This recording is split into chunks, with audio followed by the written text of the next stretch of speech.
In today's video, we're going to be talking with Dr. Diana Chen Wong out of NYU about the concept of aging in place and what that might look like for somebody living with dementia. The CDC describes aging in place as, quote, the ability to live in one's own home and community safely, independently, and comfortably, regardless of age, income, or ability level. As individuals age, they may need additional support from family members or friends to continue living at home or aging in place, if that is indeed what they want to do.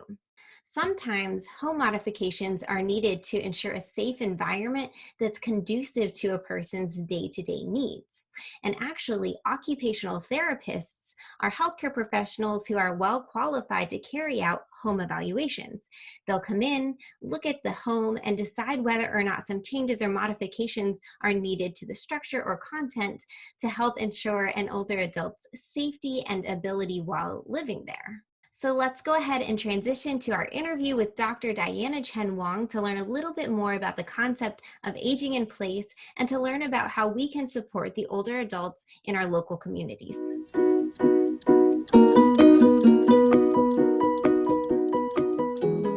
Thanks, Julie, for the opportunity to speak with you today.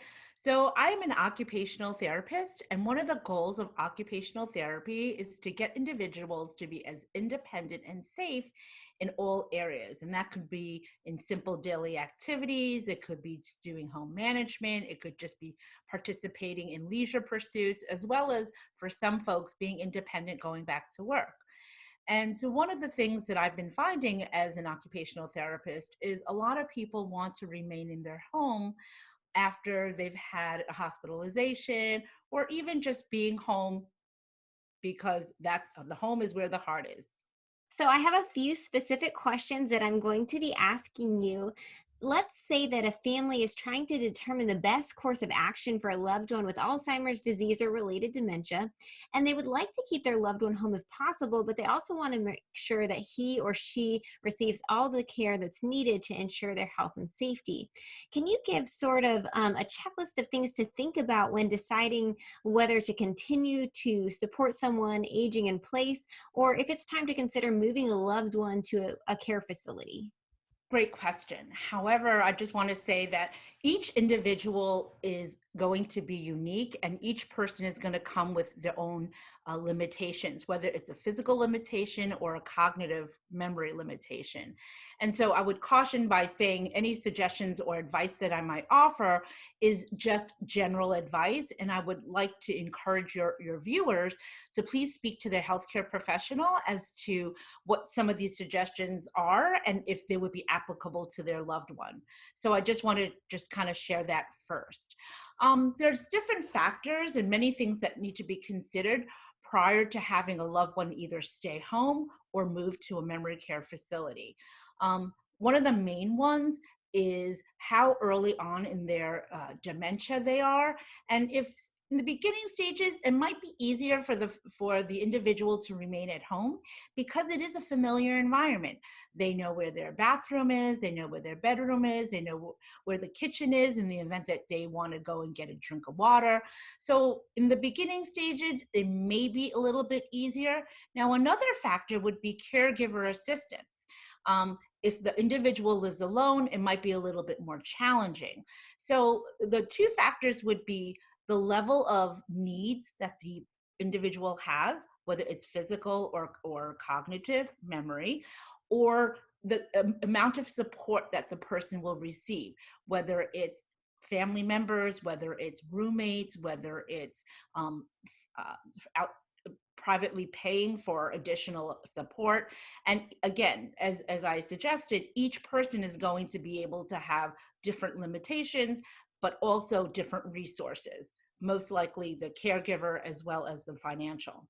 Also, in order to age in place, if modifications need to be made in the home, the individual needs to be able to own the home. It is a little bit more challenging when the individual is renting, and so modifications, especially if they need to have major modifications, will be limited. In that respects, again, it's really important for you to contact your medical professional, your physician, and find out, well, what is the best course of action? I would also suggest that you have a conversation with family members or caregivers and other supports to see what is available in terms of physical and caregiver support. We like to bring it back to research on this page, and so I thought I'd throw out a research question. Does research give us any opinion as to whether aging in place has any benefits versus moving into a care facility? Or is there any literature that talks about that concept? There actually is. So when I was doing research in this area, they found that folks who did decide to age in place did better when they lived in their own environment and everything was on one level. So the bedroom, the bathroom, um, and the front door, everything was on one level, so they were decreasing risk for falls, so they didn't have to navigate stairs. Also, when the home is too large and there's multiple rooms, it can cause more confusion. Again, research is saying that it also depends on the person's physical as well as cognitive limitations in terms of safety. So if the individual is unsafe in the home, whether because of their physical or cognitive limitations, then it is, again, important for the caregivers to speak to their healthcare professionals to see what would be the next best course of action. At the beginning of this video, I talked a little bit about home modifications and what that means. And then I also mentioned that occupational therapists have a role in home modifications or are qualified to look into that concept. So do you, as an occupational therapist, have any home modification ideas that dementia caregivers might consider or that they might bring up to their healthcare provider? That's a great question, Julie. I can make some recommendations and suggestions, but again, each home will be very unique, and then each individual is also unique. So some of the suggestions that I make might apply to your loved one or may not. So I'm going to give you some general ideas for some low-cost renovations that can be made, modifications that can be made, as well as some that might cost a little bit more money. Some low-cost things that could be done right away is to provide better lighting in the home. Perhaps maybe using brighter bulbs, perhaps, outdoors, maybe having motion sensors so that when you walk into the home, the lights come on, as well as making sure that the hallways and stairwells are very well lit to prevent falls.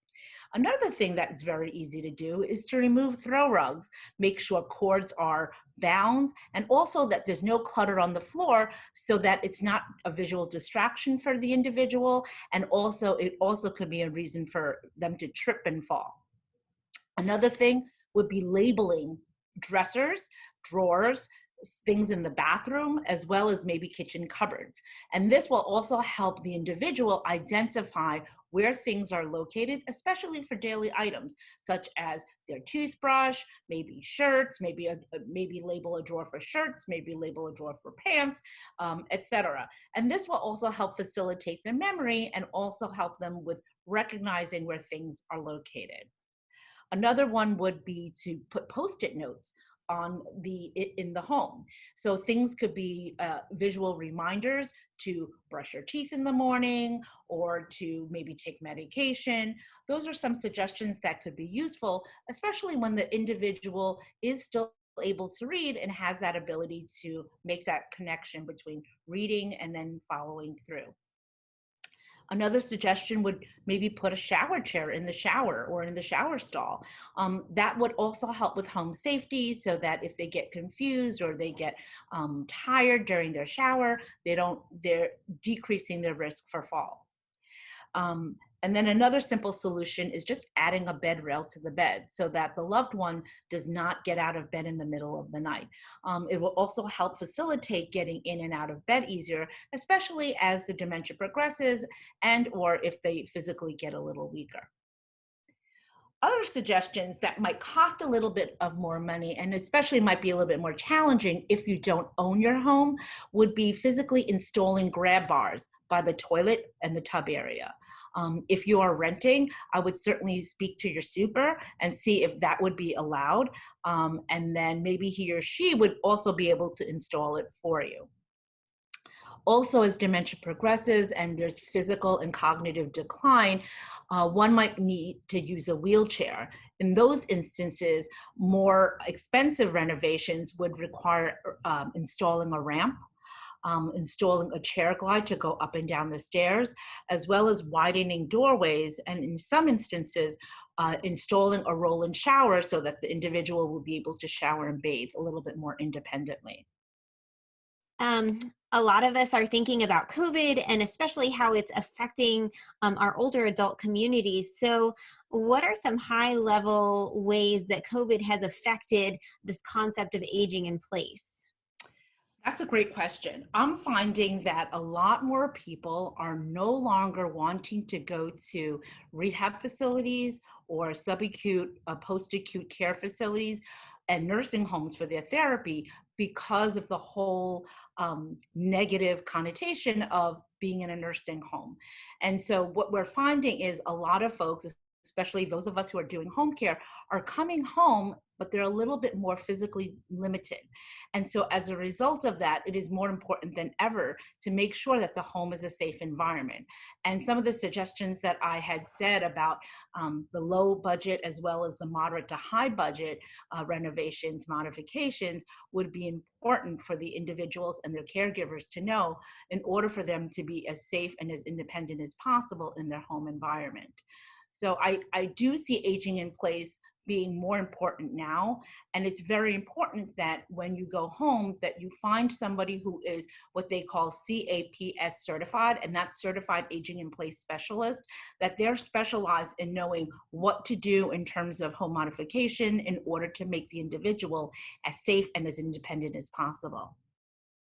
Okay, one last question. Is there anything that we can do to make our communities more conducive to aging in place? So, with this question, I'm speaking to those who might not be caring for an older adult right now, but who want to improve the quality of life for those aging in place in their local communities.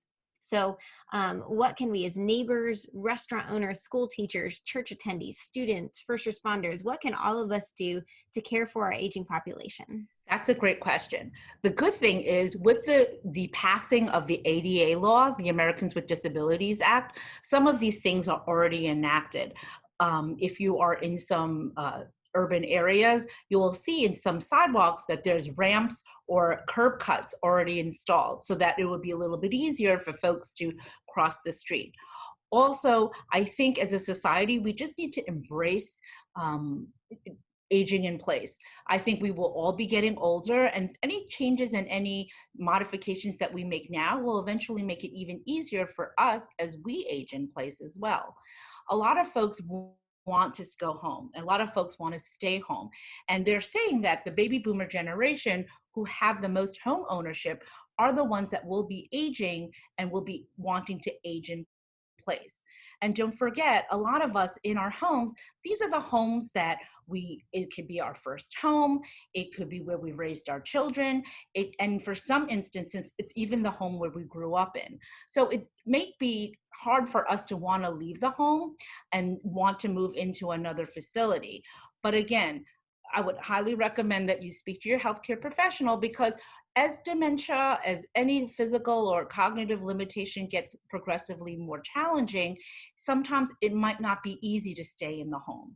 And if modifications cannot be made, whether it's low budget or mid budget or high budget, then it is maybe time for you to speak to your healthcare provider as well as your caregivers to consider moving into a memory care facility, assisted living facility, or a memory care facility. And I think there's a lot of facilities in our local communities that will also help support aging in place because physically some folks are not able to do so in their own home. Thank you so much. Thank you for talking with us here today, and thank you for all that you do to support the dementia and dementia caregiver community.